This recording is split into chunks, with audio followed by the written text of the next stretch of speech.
Okay, what are we going to do for an after dinner cigar? I think it is time to start our Oliva journey, and there's a lot to choose from. Let's start with the king. We're going to do the Maduro v. Melanio.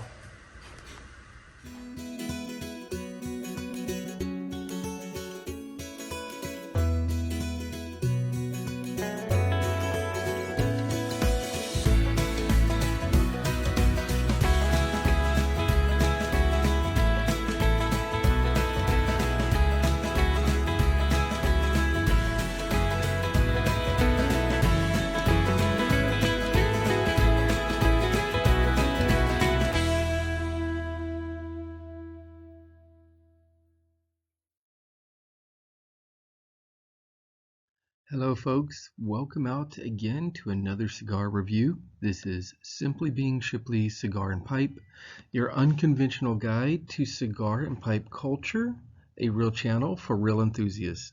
Now today we're going to be looking at the Oliva Series V Melanio Maduro.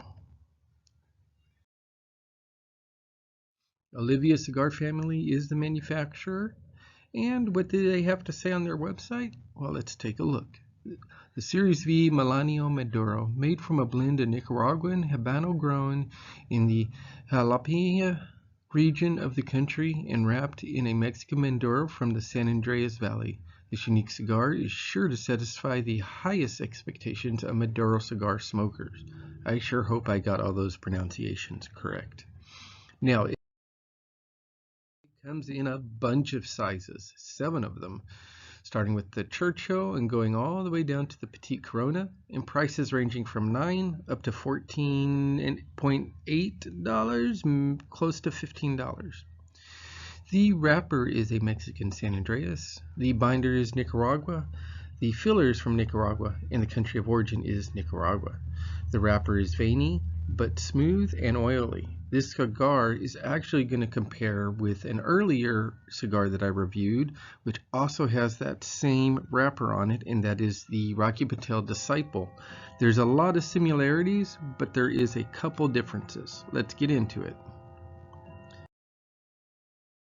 We will start with the smoking review right now, and we'll come back to this in just a few moments. Excuse the clocks in the background. Now this cigar, the Oliva Series V with the Melanio Maduro wrapper from the San Andreas Valley, came highly recommended to me, and I am very excited about trying it. The box press figurado shape is amazing. I am a huge fan of box pressing for the oil combinations to speed up the aging process. So this was the perfect cigar to start out my experience with Oliva. Now on the pre-draw, before the lights, I'm going to get a bit of earthiness and some mocha, very similar to the Rocky Patel Disciple, which has that same wrapper on it.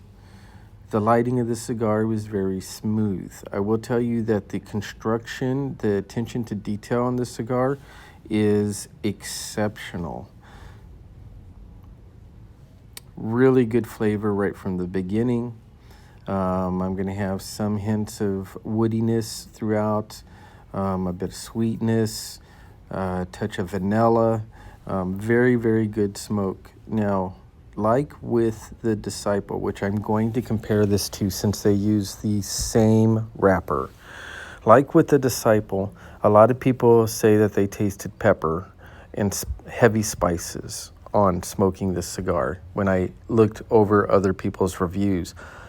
In my smoking experience, I only detected those on the retrohale. Once the smoke got up into my nose, it was a lot more noticeable. But I will say it was more refined than on the Rocky Patel Disciple, which when I retrohaled just was harsh.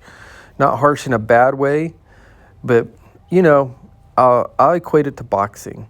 If you're going to get hit by a boxer, I would love it to be Mike Tyson just because it's Mike Tyson. If I'm going to get hit, I want it to be Mike Tyson.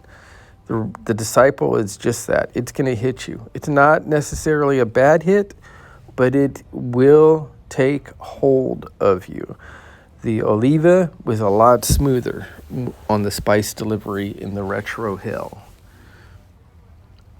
This cigar is going to smoke extremely well.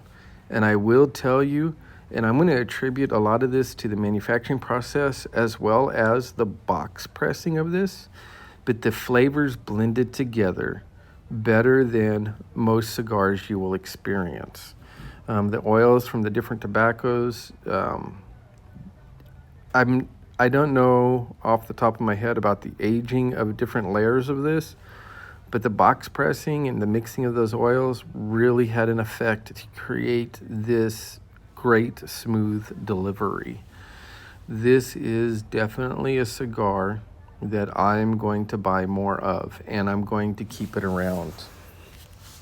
One of the other advantages, as you may have seen from our presentation earlier in this video, is that you have a ton of sizes. So if you just want a cigar that you can go and enjoy at lunchtime and it's not going to take a lot of your time up, they have one. If you want an evening cigar, they have one. If you want a slightly quicker burning, more arousing, thinner smoke for in the mornings, they have one. This thing comes in every size that you could possibly want. Packaging on it is very well done, a lot of attention to detail. You just can't go wrong with this cigar. I definitely think that you will enjoy it if you give it a shot, especially if you are a Maduro, especially if you are a Maduro San Andreas fan, you will enjoy this cigar. I'm going to go ahead and leave off at this point, and we'll get you back over to the main presentation. See you over there. Before the light, the cold draw was preceded with mocha and earthy flavors. The flavors while smoking, as seen in the video that I got, primarily consisted of woodiness, vanilla, and mocha, with a little bitter nut aftertaste. The Retro Hell was spicy. This is the same as, again, the Rocky Patel Disciple. A very spicy Retro Hell, but the flavoring while smoking was different. The draw and the burn on this cigar is very good, and the ash kept paste exceptionally well. The very smooth draw maintained itself throughout the entire smoke. I love this cigar. The flavors, construction, and the after effects, which were a bit stronger than the Rocky Patel, are nearly perfect. I definitely recommend that you try this one. Here are my ratings on a scale of 1 to 10, with 10 being high. The build is a 9, the smoothness of finish is an 8, the draw is a 9, the consistency is a 9, and the flavor is a 9. Is this a box worth buying instead of by the stick? Yes. Go out and buy a box of these, folks. You will love them. I will see you on the next review. Thank you for tagging along, and please subscribe to the channel as it will help me considerably.